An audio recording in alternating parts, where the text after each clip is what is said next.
രഞ്ജുഷ എന്ന് പറയുന്ന ഈ യുവതി ഇടുക്കിയിലെ ഒരു പഞ്ചായത്തിലെ ഒരു വാർഡിലെ ഫീൽഡ് പ്രൊമോട്ടറാണ്. ഇതുപോലെ ധാരാളം ഫീൽഡ് പ്രൊമോട്ടർമാർ കണ്ണികളായിട്ടുള്ള ഒരു വലിയ തട്ടിപ്പിന്റെ ശൃംഖല എന്ന് വേണമെങ്കിൽ നമുക്ക് അനന്തകൃഷ്ണന്റെ ഈ തട്ടിപ്പിനെ കുറിച്ച് പറയാൻ കഴിയും.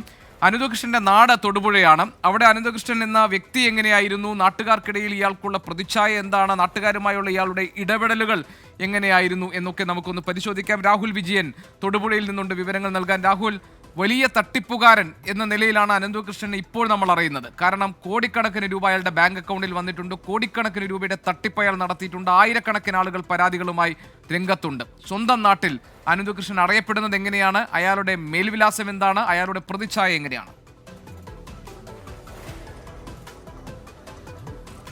ഗോപികൃഷ്ണൻ സ്വന്തം നാട്ടിൽ അനന്തകൃഷ്ണൻ മാന്യൻ, സൽസ്വഭാവി, ആളുകളോട് മര്യാദയ്ക്ക് പെരുമാറുന്ന ഒരു പയ്യൻ, അങ്ങനെ തന്നെയാണ്. അതിൽ മാറ്റമൊന്നും വന്നിട്ടില്ല. പക്ഷെ അപ്പോഴും നാട്ടുകാർ പറയുന്നുണ്ട് അനന്തകൃഷ്ണൻ പണ്ട് മുതലേ ചെറിയ ചെറിയ പരിപാടികളൊക്കെ, തട്ടിപ്പ് പരിപാടികളൊക്കെ നടത്തിയിട്ടുണ്ടായിരുന്നു. അതായത് ആദ്യം നോട്ടിരട്ടിപ്പ് പരിപാടിയാണ് നടത്തിയിരുന്നത്, പണവിരട്ടിപ്പ് പരിപാടിയാണ് നടത്തിയിരുന്നത്. 1 ലക്ഷം രൂപ കൊടുത്തു കഴിഞ്ഞാൽ കുറച്ച് നാളുകൾ കഴിയുമ്പോഴേക്കും അത് 2 ലക്ഷം രൂപയാക്കി കൊടുക്കുന്നു.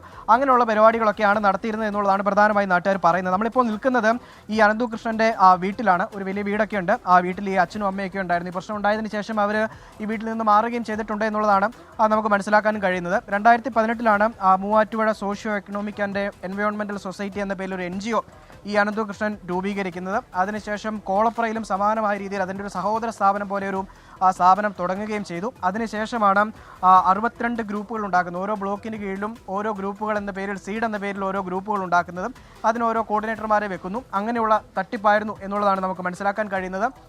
ഇടുക്കിയിൽ ആദ്യഘട്ടത്തിൽ സ്കൂട്ടർ കൊടുക്കാമെന്ന് പറഞ്ഞിരുന്നു. അങ്ങനെ സ്കൂട്ടർ കിട്ടിയ ആളുകളുണ്ട്. തയ്യൽ മെഷീൻ കൊടുക്കാമെന്ന് പറഞ്ഞിരുന്നു, അത് കിട്ടിയ ആളുകളുണ്ട്.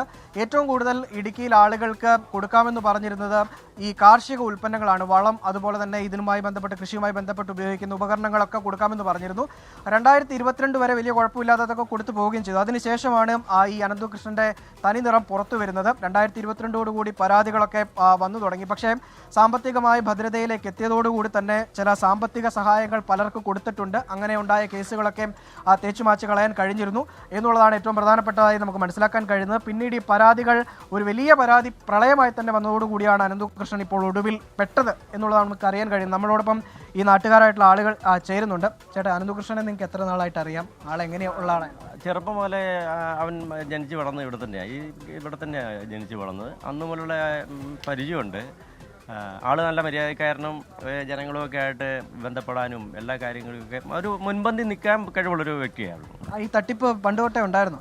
പണ്ട് തൊട്ടേ 2016 ആ ഒരു കാലഘട്ടത്താണെന്ന് തോന്നുന്നു സമാനമായ തട്ടിപ്പ് ഈ പ്രദേശത്ത് നടന്നിട്ടുണ്ട്.